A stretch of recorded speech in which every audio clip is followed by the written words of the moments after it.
फेसबुकवर इसिसमध्ये सामील होण्यास इच्छुक असल्याची पोस्ट टाकणाऱ्या मुंबईतल्या पत्रकाराला दिल्लीत अटक करण्यात आली आहे। नुकतीच पत्रकार जुबैर अहमद खान यानं फेसबुकवर इसिसचे प्रवक्तेपद स्वीकारण्याची इच्छा व्यक्त करण्याबाबतची पोस्ट टाकली होती।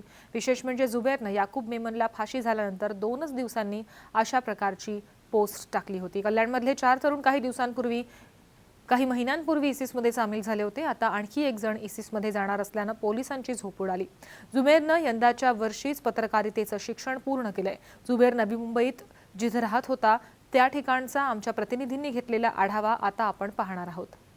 इसिस या दहशतवादी संघटनेमध्ये सहभागी होण्यासाठी जात असल्याची वादग्रस्त पोस्ट फेसबुकवर टाकून वादात अडकलेला जुबैर खान सध्या दिल्ली एटीएस पोलिसांच्या ताब्यामध्ये आहे। दिल्ली एटीएस सध्या त्याची कसून चौकशी करतायत। मात्र हा जुबैर खान जो आहे हा नवी मुंबईत वास्तव्याचा आहे।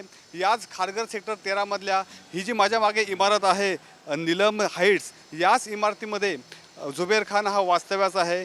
गेली 7 वर्ष तो इथे राहतो। याच इमारतीच्या 5व्या माळ्यावर 502 नंबरचा फ्लॅट जो आहे याच फ्लॅटमध्ये जुबैर खान हा आपल्या कुटुंबासोबत गेली 7 वर्ष इथे राहतोय। या घरामध्ये जुबैर खानची पत्नी आणि 2 मुलं देखील राहतात।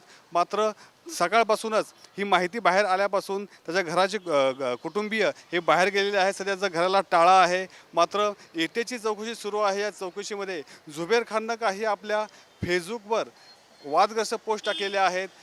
भारतामध्ये मुस्लिमांवर अन्याय होतोय आणि अन्यायाचा बदला मला घ्यायचा आहे आणि त्याचसाठी आपण इसिस ही दहशतवादी संघटना जॉईन करतोय, आपण त्यामध्ये सहभागी होतोय, अशा प्रकारची ही वादग्रस्त पोस्ट ही जुबैर खाननं आपल्या फेसबुकवर टाकलेली आहे। सध्या दिल्ली एटीएस कडून जुबैर खानची चौकशी सध्या सुरू आहे आणि चौकशीनंतरच जुबैर खान खरंच दहशतवादी संघटनेसोबत संपर्कात होता का, तो याच्यामध्ये सहभागी आहे का, याबाबतचं स्पष्टीकरण हे होणार आहे। कॅमेरामन नितीन बोढारेसह मिलिंद तांबे, साम टीव्ही, नवी मुंबई।